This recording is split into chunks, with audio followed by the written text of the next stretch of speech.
Working with complex mesh bodies like this scan from an Artec 3D Space Spider can be difficult for most computers due to the large number of facets.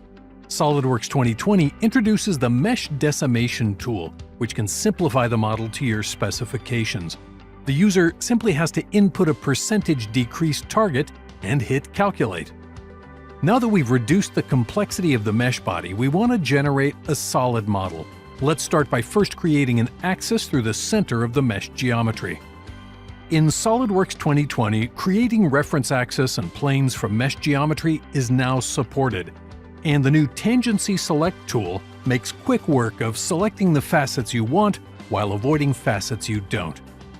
After the solid model is complete, it can be compared to the initial mesh data using the new Body Compare tool. This provides a visual heat map showing the maximum distance between the vertices of the original mesh and the finalized solid body, making it easy to find inaccurate features or features that weren't modeled at all.